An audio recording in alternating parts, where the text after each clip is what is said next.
अस्सलाम वालेकुम। आज की इस वीडियो में हम लाहौर बोर्ड का पेपर डिस्कस करेंगे नाइन्थ का, जो 2024 में आया था सेकंड ग्रुप में। उसके लॉन्ग क्वेश्चन को डिस्कस करेंगे। तो लॉन्ग क्वेश्चन जो पहला यानी क्वेश्चन नंबर 5 की जो ए पार्ट जो आया था वो है क्रैमर रूल के बारे में क्वेश्चन आया था। 6x - 2y = 8, 5x + y = -4। अब हमने सबसे पहले ये करना होता है, ये दो इक्वेशन हैं, एक 6x - 2y = 8, ये एक इक्वेशन है। 5x + y = -4, ये एक इक्वेशन है। हमें इन दोनों इक्वेशंस को मैट्रिसेस में यानी कालबों में बदलना होता है। तो कालबों की जो रकमें हैं वो इन इक्वेशन से ही हमने लेनी होती हैं, वो ना तो हमें कहीं बाहर से लेनी है ना कुछ और, इनसे ही हमने बनाना है। तो हमारा पहला कालब जो बनता है वो कालब ए कहलाता है। ये कालब ए है। तो रकम कहाँ से आएगी? ये जो इक्वेशन में ये रकम होगी यानी एक्स वाली रकम, इधर जो अब हो ये भी हो सकता है कि एक्स के साथ कुछ भी ना लिखा हो, जिस तरह ये वाई के साथ कुछ भी नहीं लिखा हुआ, तो उसकी जगह हम क्या लिखते हैं वो भी मैं बताता हूँ। तो यहाँ पर ये 6 आ गया, ये 5 आ गया, ये -2 ये आ गया। अब देखें वाई के साथ कुछ भी नहीं लिखा हो, ये प्लस वाई है, सिर्फ वाई। तो इसकी ज़रा इसमें इसके कोई कोएफिशिएंट या कांस्टेंट नहीं है, तो ये 1 है, 1 है, तो इसकी जगह सिर्फ 1 लिख देंगे। अगर यहाँ साइन माइनस का होता तो यहाँ साइन माइनस का इस्तेमाल होना था, बाकी कोई ऐसी यानी कि मुश्किल चीज़ नहीं जो समझ ना आ सके। इसी तरह इक्वल टू के उस साइड पे जो रकमें मौजूद हैं 8 - 4, इनको भी कालबों की शक्ल में बदलना है और उस कालब का नाम आपने बी रख लेना है। एक और कालब होगा सोल्यूशन मैट्रिक्स, यानी सोल्यूशन का कालब, हल कालब एक्स वाई, ये जो वेरिएबल होंगे ना, इन वेरिएबल्स का कालब एक बनता है जिसे एक्स कालब भी कहते हैं। यहाँ एक मिस्टेक बच्चे अक्सर कर जाते हैं, उस मिस्टेक से परहेज़ किया करें। यानी जब आप कालब का नाम रखते हैं ना ए कालब, तो ये ज़रा ब्रैकेटें लगा के तो कालब बनाते हैं, तो यहाँ दरमियान में इक्वल टू ज़रूर लगाया करें। इसी तरह कामा लगा के कालब को अलहदा, यानी बी कालब बना रहे हैं तो आप दरमियान में कामा लगाएं ताकि पता चले अब बी कालब स्टार्ट हो गया, कामा लगा इसका मतलब आगे एक्स कालब स्टार्ट हो गया। अब नेक्स्ट जो है, हमने जब कालब हम बना लेते हैं तो हमारा नेक्स्ट स्टेप ये होता है जिसमें ए कालब जो होता है हमने उसका डिटर्मिनेंट लेना होता है, यानी मक्ता लेना होता है। तो ये देखें ना, ए का मक्ता लिया हुआ है, ये दो लाइनें शो करती हैं कि ए का मक्ता या ए का डिटर्मिनेंट लिया हुआ है। मक्ता कैसे लेते हैं? ज़रा इस रकम को, ये जो डायगोनल एंट्रीज़ हैं या वितरी अरकान हैं, इनको ज़रब देनी है, दरमियान में माइनस। ये माइनस इस रकम के अंदर से नहीं आया, ये बात ज़रा ज़हन में रख लें। ये माइनस डिटर्मिनेंट का होता है या मक्ते का। तो 6 × 1 - 5 × -2। यहाँ पर मैं अक्सर बच्चों को ये कहता हूँ कि यहाँ पर कैलकुलेटर का इस्तेमाल किया करें। अगर आप खुद से यहाँ काम करने की कोशिश करेंगे तो प्लस माइनस की गलती के चांस ज़्यादा होते हैं। तो 16 आंसर आ गया, यानी इसका मक्ता जब लिया। तो अब हमने यहाँ से हमारा काम स्टार्ट होता है कि हमने x और y की वैल्यू फाइंड करनी है। तो x का भी एक मैट्रिक्स होना चाहिए और y का भी एक मैट्रिक्स होना चाहिए। वो मैट्रिक्स हमें x और y की वैल्यू फाइंड करने में मदद देंगे। तो पहले हम ज़रा उस मैट्रिक्स का नाम भी होगा, उस मैट्रिक्स अगर x का होगा तो ax मैट्रिक्स होगा, y का होगा तो ay मैट्रिक्स होगा। अब वो दोनों मैट्रिसेस भी हमने इनको देखकर ही बनाने हैं, यानी पहले आपने इक्वेशंस को देखकर मैट्रिसेस बनाए हैं। अब आगे ए एक्स और ए वाई का जो मैट्रिक्स बनाएंगे वो इक्वेशन को देखकर नहीं बल्कि इनको देखकर बनाने हैं, ये जो आपने ऑलरेडी बना लिए हुए हैं। तो ए एक्स मैट्रिक्स जो होगा वो बी की वैल्यू होती है, यानी बी की वैल्यू ये जो देखें ना, जो बी की वैल्यू है 8 - 4, और ए की जो सेकंड कॉलम है 2 -2 और 1 ये देख लें, यानी कि बी की वैल्यू और ए की सेकंड कॉलम जो है उनको अगर मिला के लिख लें तो एक कॉलम, ये देखें कॉलम बन गया ना। कॉलम इसी को तो कहते हैं, उसके इर्द गिर्द ब्रैकेट्स लग गई, उसके अंदर नंबर आ गए तो ये कॉलम हो गया। तो ये एक कॉलम बन के इसका नाम ए एक्स मैट्रिक्स है। अब ए वाई भी बनाना है, लेकिन चले पहले इसको हम मुकम्मल तौर पर हल कर लेते हैं, फिर ए वाई की तरफ आ जाते हैं। अब ए एक्स, यानी अगर आपने x की वैल्यू फाइंड करनी है, ए एक्स तो आपके पास आ गया, तो ए एक्स का आगे नेक्स्ट स्टेप पे ए एक्स का डिटर्मिनेंट लेना है। और डिटर्मिनेंट आपने पहले सीख लिया कैसे लेते हैं, यानी कि ये जो डायगोनल एंट्रीज़ हैं इनको मल्टीप्लाई करना है, दरमियान में माइनस, फिर इनको मल्टीप्लाई करना है। देखें लिखा हुआ है 8 को 1 से मल्टीप्लाई करेंगे, 8 1 8 माइनस का, और ये देखें 3 माइनस है, 1 2 3, ये 3 माइनस आपस में अगर मल्टीप्लाई होंगे तो वो माइनस में ही रहता है। 2 माइनस आपस में मल्टीप्लाई हो तो प्लस हो जाते हैं। 3 हो तो माइनस में ही रहते हैं, तो ये माइनस रहे 4 to 8। तो यहाँ फिर कैलकुलेटर इस्तेमाल करें, -8 माइनस के 16 आएंगे। ये अगर आप अपनी जहानत इस्तेमाल करेंगे तो आप हो सकता है इसका जवाब 0 भी ले आएँ, या हो सकता है आप इसका जवाब +16 ले आएँ, माइनस प्लस। ऐसा नहीं है, -8 -16 होते हैं। अब x की वैल्यू फाइंड करनी है, तो x की वैल्यू फाइंड करने का जो तरीका है वो ax/a सारे का डिटर्मिनेंट, यानी ax का जो डिटर्मिनेंट लिया है वो ऊपर लिखें और जो a का डिटर्मिनेंट लिया हुआ है वो नीचे लिखें, तो जनाब x की वैल्यू फाइंड हो जाएगी। तो ax जो है वो हमारे पास -16 है, यानी ये x का जो डिटर्मिनेंट है और a का डिटर्मिनेंट 16 है, तो ये आपस में कट हो जाएंगे, तो 1 माइनस, क्योंकि माइनस भी -1 आंसर आ जाएगा। अब इसी तरह हमने ए वाई जो मैट्रिक्स, क्योंकि y की वैल्यू फाइंड करनी है, तो y की वैल्यू फाइंड करने के लिए आपके पास ax और ए वाई मैट्रिक्स होना चाहिए। वो कैसे बनाएंगे, ज़ाहिर है वो इनमें से ही बनाएंगे, यानी ये जो ए का फर्स्ट कॉलम जो है उसे इस्तेमाल करें और बी की रकम को इस्तेमाल करें। देखें फर्स्ट कॉलम को पहले, बी की रकम को बाद में। पहले हमने बी की रकम को पहले लिखा था। ये थोड़ा सा, ये ऐसी चीज़ें हैं जिन्हें आप याद कर लें अच्छी तरह, तो आपको हर सवाल जो है वो आ जाएगा। 6 5 और 8 और -4। इसके बाद आपको पता है कि आपने इसका डिटर्मिनेंट लेना है, मकता लेना है। डिटर्मिनेंट लिया ए वाई का और 6 को -4 से मल्टीप्लाई किया, दरम्यान में -8 को 5 से किया, -24 -40 -64 आंसर आ गया ए वाई के डिटर्मिनेंट का। अब आपने वाई की वैल्यू फाइंड करनी। वाई की वैल्यू फाइंड करने के लिए ए वाई को ऊपर और ए के डिटर्मिनेंट को नीचे लिखेंगे, तो जवाब आ जाएगा -4। 16 1 16 और 16 4 64। अब आपके पास दो जवाब आ गए, एक है -1 और एक है -4। ये इसको आपने ये लाजमी ऐसे लिखना है सोल्यूशन सेट। पहले x की वैल्यू जो आपने के पास आई है, फिर आपने y की वैल्यू लिखनी है -4।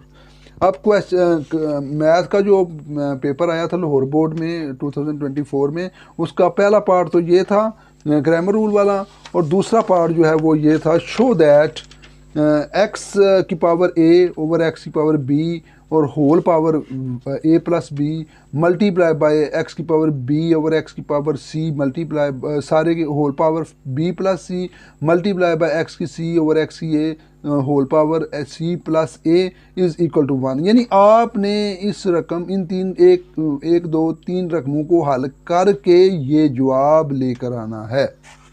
चलिए हम करते हैं। हमने फिर क्या करना है कि हमने उसे बताना है कि हम लेफ़्ट हैंड साइड, यानी ये लेफ़्ट हैंड साइड, आप देख रहे हैं ये राइट हैंड साइड है, ये लेफ़्ट हैंड साइड है। हम उसे बता रहे हैं कि हम लेफ़्ट हैंड साइड को लेने लगे हैं इसको, यानी देखें ना मैंने लिख दिया लेफ़्ट हैंड साइड, कुछ भी नहीं किया, बस इस रकम को लिखा है, साथ मैंने उसे बताया कि लेफ़्ट हैंड साइड को मैं लेकर हल करने लगा हूँ, ये जवाब मैंने लेकर आना है। अब यहाँ पर हम आ गए हैं, तो यहाँ पर गौर करें ये x जो है ये क्या है, इधर भी x है, इधर भी x है, ये भी x, ये भी x, ये भी x, ये x, ये बेस है, इन्हें असास या बेस कहते हैं। तो देखें आप ये भी देख रहे होंगे ये बटे में है, ऊपर ये देखें ना x बटा x, ठीक है ना, x की पावर a बटा x की पावर b। तो ऐसी सूरत हाल हो जाए तो इसकी पावर ऊपर चली जाएगी। यहाँ पर एक बात मैं आपको फिर दोबारा एक दफ़ा बता दूँ कि x की पावर अगर a है और ओवर ए की पावर डी है, तो इनका आपस में कोई तल्लक नहीं है। याद रखिए ये इसकी पावर ऊपर नहीं जा सकती, डी ऊपर नहीं जा सकता। वजह ये है कि ये ऊपर बेस एक्स है, नीचे बेस ए है, इनका कोई तल्लक ही नहीं है। इसको आप क्रॉस ही समझें।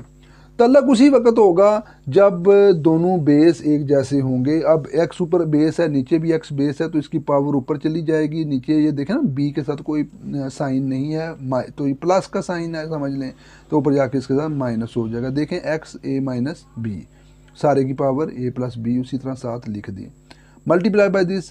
और अब देखें b है, ये प्लस c ऊपर जाके इसके साथ माइनस हो गया, सारे की पावर b प्लस c उसी तरह लिख दी, मल्टीप्लाई। अब c माइनस ए, देखें सारे पावर c प्लस ए। अब अगले स्टेप में x देखें ना, अब ज़रा ये x की पावर a माइनस बी भी है और x की पावर a प्लस बी भी है। इसका मतलब है ये दोनों पावर x की हैं, और दो पावरें अगर एक बेस की हों तो आपस में वो मल्टीप्लाई हुआ करती हैं। तो मल्टीप्लाई करें, ज़रा a को a से मल्टीप्लाई करें, a की 2, ये माइनस को प्लस से करेंगे माइनस ही आ जाएगा, b को b से करेंगे तो b की 2, मल्टीप्लाई बाय इसी तरह ये b और b की 2 माइनस c और c की 2, इसी तरह c और c की 2 माइनस a की 2। अब ये देखें, ये भी बेस है, ये भी बेस है, ये भी बेस है, और कोई भी बेस बटे में नहीं है। तो अब ये पावर इसके साथ आ जाएगी, ये पावर भी इधर चली जाएगी, ये भी इधर चली जाएगी, ये भी इधर चली जाएगी। लेकिन एक बात का ख्याल रखना है, अब यहाँ जो साइन माइनस का है वो माइनस ही रहेगा, प्लस का है तो वो प्लस ही रहेगा, क्योंकि दोनों ये सारे बेसिस आपस में मल्टीप्लाई हो रहे हैं, डिवाइड नहीं हो रहे, बटे में नहीं है। बटे में हो तो ये साइन चेंज होते हैं। अब देख लें, एक्स ए की टू माइनस बी की टू, ये बी की टू प्लस का है तो प्लस बी की टू हो गया, माइनस सी की टू हो गया, प्लस सी की टू और माइनस ए की टू। अब यहाँ पर देखें, माइनस ए की टू और ये प्लस ए की टू कैंसिल हो जाएगा, माइनस बी की टू, ये प्लस बी की टू कैंसिल हो जाएगा, माइनस सी की टू और ये प्लस सी की टू कैंसिल हो जाएगा। तो ज़रा अब x के पास क्या बचा? कुछ भी नहीं बचा। देखिए सब कुछ ख़त्म हो गया, x की पावर 0 आ गई। और x क्या है? x एक बेस है, किसी बेस की पावर 0 हो वो इक्वल टू 1 होती है, यही आंसर है। और हमने क्या किया? हमने प्रूव करके दे दिया, प्रूव्ड हो गया कि इस रकम को अगर हल करेंगे तो जवाब 1 आ जाएगा। अब चलते हैं इसका जो लाहौर बोर्ड का जो पेपर था उसका क्वेश्चन नंबर 6 की तरफ। नंबर 6 जो आया हुआ है वो लॉग वाली एक्सरसाइज से आया हुआ है 3.4 से। और हमने अभी तक ये देखा है कि क्वेश्चन नंबर 6 हर बोर्ड में लॉग की 3.4 एक्सरसाइज ए पार्ट में आया हुआ है। इसका मतलब ये हुआ हमें 3.4 एक्सरसाइज बड़े अच्छे तरीके से तैयार करनी चाहिए। चलिए ये हम क्वेश्चन स्टार्ट करते हैं। क्वेश्चन है 438 की पावर 3 और देखें ये जज़र है, जज़र और 0.056 का जज़र। और आप ये भी देख रहे हैं ये रकम 438 और 0.056 के दरमियान कोई साइन नहीं उसने इस्तेमाल किया, तो यहाँ साइन मल्टीप्लाई का है, ये दोनों रकमें आपस में मल्टीप्लाई हो रही हैं। नीचे है 388 की पावर 4।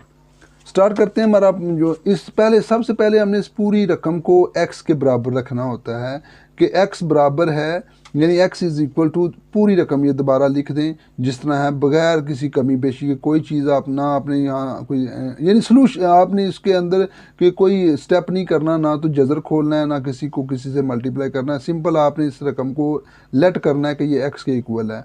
उसके बाद अगले स्टेप में आपने इधर यानी जिसे कहते हैं ना taking log on both side, दोनों तरफ लॉग लेने से x के साथ भी लॉग ले लिया तो ये लॉग x हो गया, तो इधर भी सिर्फ लॉग लिख दिया, बाकी सारी रकम बगैर किसी तब्दीली के लिख दी।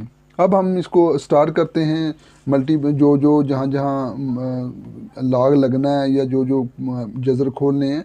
तो log x is equal to log, देखें ना लॉग 438 की पावर 3 उसी तरह लिख दी। अब यहाँ मल्टीप्लाई था जैसे मैंने आपको बताया, तो फिर जब आप इसको लॉग देंगे तो फिर ये मल्टीप्लाई जो है वो प्लस में कन्वर्ट हो जाएगा, प्लस लॉग 0.056 और क्योंकि साथ इसके मैंने ये जज़र था, ये जज़र खोल दिया, 1/2 आ गया। अगर यहाँ पर जज़र की कोई पावर दी होती 5, 7, 8 तो वो 1/5, 1/7, 1/8 हो जाती। अब ये रकम बटे में थी तो ये ज़रा ऊपर चली जाएगी, तो इसके साथ माइनस का साइन लगेगा क्योंकि उसे लॉग आपने देना है। जब लॉग का एक लॉ है ना कि बटे में जो रकम होगी उसको माइनस करके लॉग लगा दें, उसके साथ माइनस लॉग 388 और इसकी पावर 4। आगे चलते हैं। लॉग x, तो कानून है जो पावर होती है ये लॉग के शुरू में आती है। देखें इधर, और ये 4 जो है इस लॉग के, क्योंकि उसके अपने लॉग के शुरू में आएगी। ये ना करिएगा कि 4 है तो यहाँ पर ले आए आप, यानी कि 388 का लॉग ये है तो इसके अपने लॉग के शुरू में आएगी।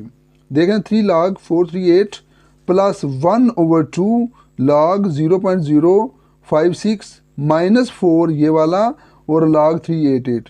अब देखें 3 उसी तरह।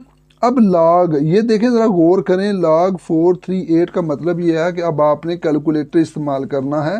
कैलकुलेटर पे लिखना है लॉग 438 लिखें, इक्वल का बटन दबाएं तो ये जवाब आपको हासिल हो जाएगा। इसी तरह 1/2 लिखा हुआ है तो आप कैलकुलेटर पे 0.056 लिखें, लॉग का बटन ये दबा के तो इक्वल दबाएं तो ये आएगा -2.7482 -4, तो ये भी लॉग लेकर आप लिख देंगे। नेक्स्ट स्टेप में लॉग x, तो आपने अब देखें ना इस रकम को 3 और 2.6414 को आपस में मल्टीप्लाई करना है तो आपको हासिल होगा 7.9244। अब यहाँ पर दो स्टेप एक टाइम में कर लिए गए हैं कि एक 2 को आपने इस पे यानी कटिंग किया, डिवाइड किया, आपके पास आंसर आया था जो 0.6259, तो बाहर क्या था प्लस, लेकिन अंदर क्या था माइनस, तो ये माइनस हो गया। ये स्टेप आपने स्पेशली ज़हन में रखना है कि ये यहाँ प्लस था तो माइनस क्यों, क्योंकि अंदर माइनस है। तो -4 को भी अंदर से मल्टीप्लाई किया तो 10.3553 आ गया। अब आप कैलकुलेटर के ऊपर सीधा बिल्कुल 7.9244 माइनस 0.6259 माइनस 10.3553 लिखें और इक्वल का बटन दबा दें तो कैलकुलेटर आपको -3.0565 करके दे देगा। अब यहाँ पर आपने एंटी लॉग लेना होता है, एंटी लॉग इधर भी और एंटी लॉग इधर भी, ज़ाहिर है इक्वल है ना, जो काम आपने इधर करना है वही काम आपने इधर करना है। इधर आपने एक्स लिखना है तो इधर भी एक्स लिखना है, इधर आपने एंटी लॉग लेना है तो इधर भी लेना है। तो देख लें anti log of log x, फिर एंटी लॉग ऑफ -3.0565, ये लॉग एंटी लॉग से कैंसिल हो जाए, क्योंकि एंटी जो है वो लॉग के उलट होता है, उसको काट देता है। अब यहाँ पर एंटी लॉग लेंगे, इसका किस तरह लेंगे, आप शिफ्ट दबाएंगे, शिफ्ट का बटन, उसके बाद लॉग का बटन और ये रकम लिखेंगे, ये क्योंकि एंटी लॉग इसका लेना है आपने -3.0565 का, तो आपके पास ये आंसर आ जाएगा। अब देखते हैं क्वेश्चन नंबर 6 का बी पार्ट लाहौर बोर्ड 2024 के सेकंड ग्रुप में कौन सा आया था, वो ये है। वेरी इजी क्वेश्चन कि इफ़ x प्लस 1/x की पावर 3 है, और sorry x plus 1/x is equal to 3 है, फाइंड करें x की 3 प्लस 1/x की 3। x की 3 को हम क्यूब कहते हैं, क्यूबिंग या मकाब लेना, यानी आपको एक रकम दे दी गई है, आपने इस सारी रकम का क्यूब लेना है। ज़रा क्यूब लेंगे तो ये आएगा ना, आप आगे सारी रकम का आप स्केयर ले लें तो x की 2 प्लस 1/x की 2 आएगा, x की 3 तो नहीं आएगा ना। तो ज़रा इसका आपने इस सारी रकम का क्या करना है, आपने क्यूब लेना है। देखिए मैंने सारी रकम लिख दी, x plus 1/x is equal to 3, तो लिखा हुआ है क्यूबिंग, मकाब लेने से, तो x प्लस 1/x का क्यूब। जाहिर है अगर आपने इसका क्यूब ले लिया है, अभी अभी मैंने बताया है कि आपने इक्वल टू के इस साइड पे जो काम करना है वहीं इधर भी करना है, इधर भी क्यूब लिया है तो इधर भी लेना पड़ेगा। अब देखें x का क्यूब ये आ गया, प्लस 1/x का क्यूब ये आ गया, प्लस 3। फिर इन दोनों रकमों को x और 1/x को बगैर किसी साइन के लिखना है, फिर इसी रकम को पूरा इधर लिख देना है। अब x और x कैंसिल हो जाएंगे, x की 3 प्लस 1/x की 3 प्लस 3, और x प्लस 1/x की जगह पर वैल्यू देखें वो उसने खुद ही दी हुई है 3, तो ये आप यहाँ पर 3 लिख दें। तो x की 3 प्लस 1/x की 3 plus 9 is equal to 27, plus 9 तो जाके -9 हो जाएगा, तो आपके पास आंसर आ जाएगा 18। आज के लिए इतना ही, इंशाल्लाह नेक्स्ट वीडियो में किसी और बोर्ड के पेपर को सॉल्व करेंगे। खुश रहें, दुआओं में याद रखिएगा, तब तक के लिए इजाज़त दें। अल्लाह हाफिज़।